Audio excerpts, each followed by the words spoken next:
السلام عليكم، ازيكم حلويات قلبي؟ عاملين ايه؟ وحشتوني كتير كتير.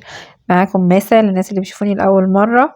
ان شاء الله النهاردة في الحلقة هنتعلم ازاي نبوظ سجادة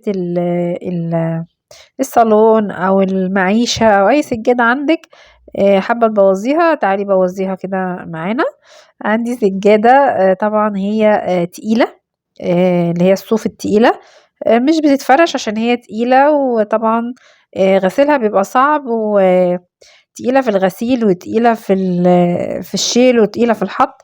فبصراحة أنا مش بفرشها وبستسهل الحاجات الخفيفة الصغيرة. الأول بعتذر لكم عن الصوت والخنفان، هتلاقوا طبعا في حروف دخلت في بعضها وحروف وقعت، فنستحمل بعضينا ونعدي الفيديو ده على خير. المهم جبت السجادة، كنت انا ربطها بسكوتش عشان ما تتفكش.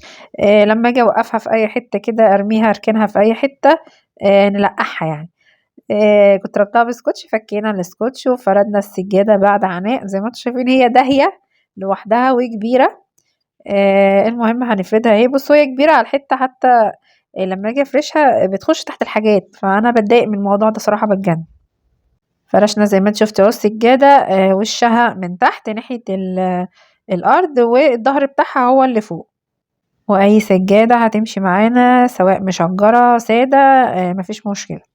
على اعتبار ان دي السجادة، انا هقول لكم انا بقى ايه المفروض اعمل فيها ايه، بس انا ملقتش المتر، فانا هقطعها كده بالحب يعني. ربنا يستر بس وتتقطع. على اعتبار ان دي السجادة اهو، هكتب لكم ان دي ايه. ادي معايا سجادة لحد كده تمام اهي. السجادة ليها طول وليها عرض زي ما انتم شايفين اهي السجادة. ايه ده؟ المفروض ان انا اكتب ورا حاجات، اكتبها فين بقى؟ طب انتي مش نافعة خالص، مع السلامة، نجيب غيرك. خلاص بقى مش هنكتب عليها ان هي سجادة، احنا خلاص عرفنا ان دي سجادة. دي ايه يا ولاد؟ دي سجادة. ايه يا حبايبي؟ دي سجادة. هتجيبي المتر. طبعا انا عندي مسطرة علشان مش هينفع اجيب المتر انا واقعد اقيس بيه قدام الكاميرا كده، فكأن المسطرة دي المتر. هتقيسي طبعا سجادتك من طولها، من اولها كده لاخرها بالطول. هتشوفيها مثلا ولتكن 3 متر مثلا يعني. هتيجي عند المتر، يعني المتر ونص كده زي ما انا بعلم كده، وتعملي علامات نقط كده على فترات كده ايه متباعدة يعني لحد ما توصلي للآخر. بعد كده هتجيبي عصاية طويلة أو عصاية المكنسة، وتمشي بالقلم الماركر كده عليهم على النقط دي. هتلاقي السجادة بتاعتك اتقسمت نصين متساويين، اللي فوق قد اللي تحت. الكلام ده هتقيسيه بالمتر. انا طبعا عشان دورت على المتر ما لقيتهوش. انا كل اللي عملته بالحب كده رحت ايه اسماها، اللي هو تنيت السجادة الحرفين على بعض، رحت عاملة علامات برضو، رحت ايه موصلاهم ببعض زي ما انتم ما شفتوا كده. معايا بقى القطر. سلاح القطر لازم يكون حامي، لسه انتي مركباه دلوقتي، ما يبقاش سلاح قطر قديم موجود في القطر يعني. تشتريه، هو مش غالي على فكرة، تشتريه جديد من عند الموال اللي هو بتاع البويات والحاجات دي. هاتي منه سلاح قطر. هتمشي بقى على الخط اللي انتي عاملاه بالماركر.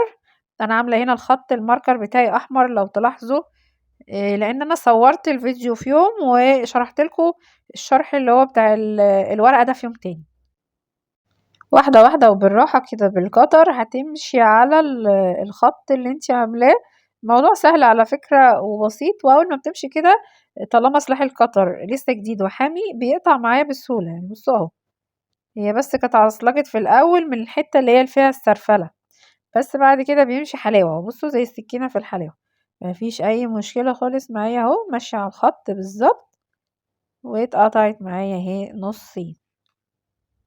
طبعا انتوا دلوقتي مستنيين ان انا اقول ان انا ندمت. لا انا ما ندمتش، انا بصراحة يا ريتني قطعتها من زمان، لان هي كانت مركونة. انا ما بفرشهاش علشان انا كنت الانيميا مش مساعداني يعني، وصحتي على قدي، فما بقدرش اشيلها اصلا يعني. انا دايخة لوحدي فما بقدرش اشيلها، هي تقيلة. خلاص بقى هنخلص قطع السجادة 2 كده زي ما انتوا شفتوا خلاص اتقطعت. هتجيبي بقى شمعة، هتجيبي ولاعة اللي هي بتاعة البوتاجاز اللي هي الكبيرة دي، ولاعة صغيرة بس تعلي الشعلة بتاعتها. وهتمشي على حرف السجادة كده، الحرف اللي احنا قطعناه بالراحة كده واحدة واحدة. حركة الشمعة أو الولاعة دي علشان الخيوط اللي هي بقى بتطلع، يعني مثلا انت لو جبتي قماش وقطعتيه هيطلع خيوط، إلا إذا كنت بتسرفليه، يعني بتتسرفل القماشة فبيقف اللي هو الخيوط اللي بتطلع من النسيج. طبعا السجادة زي القماشة فيها نسيج، فالمفروض ان انتي توقفي النسيج ده بالولاعة كده أو بالشمعة زي ما احنا بنعمل كده، علشان ما تتكرش معانا تقعد بقى ايه، الخيوط بقى والفتل دي بتاعة السجادة تطلع منها، إلا إذا كنتي تقدري تشيليها وتوديها لبتاع السجاد يسرفلها لك، فده هيكون أفضل وأحسن يعني. بس أنا بادّيكِ حل للناس اللي هي زي حالاتي أنا في السادس، فمش هاشيلها وأمشي بيها أطلع بيها على الشارع عشان أودّيها تتسرفل، لأ شكرًا، هو حلو أوي كده. عايزة أقول لِك كمان في حاجة برضه بتضايقني جدًا في السجادات المقرفة بتاعة زمان دي، وهي الشراشيب. مهمًا غسلتِ شراشيب الغسالة بتفضل بسم الله ما شاء الله يعني فُلّة شمعة منوّرة كده زي ما أنتِ شايفة. مش عارفة بصراحة يعني إيه اللي خلاهم يعملوا شراشيب السجادة بيضا، يعني ما في ألوان كتير، يعني في نبيتي هتستحمل النضافة، في أسود هيستحمل الرجلين، أنا مش فاهمة ليه اللون الأبيض يتعمل في شراشيب السجادة ليه؟ يعني حد يقول لي ليه؟ ومهما اتغسلت بتفضل طينة. المهم أنا بافكها كده واحدة واحدة، قعدت بقى ربعت في الأرض ومسكت المقص واحدة واحدة كده بقى ما وريش حاجة، شغلت شوية أغاني وقاعدة بتسلطن بالأغاني بقى وأنا بافكهم كده واحدة واحدة. أهم حاجة تكوني في وقت فراغك ما يكونش وراكِ حاجة عشان أنتِ هتطوّلي، يعني فك الشراشيب ده بياخد وقت شوية يعني عقبال ما تقعدي تفكي بقى إيه شرشوبة شرشوبة كده، زي ما إحنا ما بنعمل. كده أنا خلاص أعتبر خلّصت، قسمت السجادة زي ما أنتم شُفتوا، اللي عايز يقسمها نُصّين بالضبط متساويين هيعمل إيه، وكمان عملناها الحرف بتاعها بالولاعة علشان التنسيل ما تنسّلش معايا الخيوط بتاعتها في الأرض، وشِلنا الشرشوبات بتاعتها اللي كانت مضايقانا.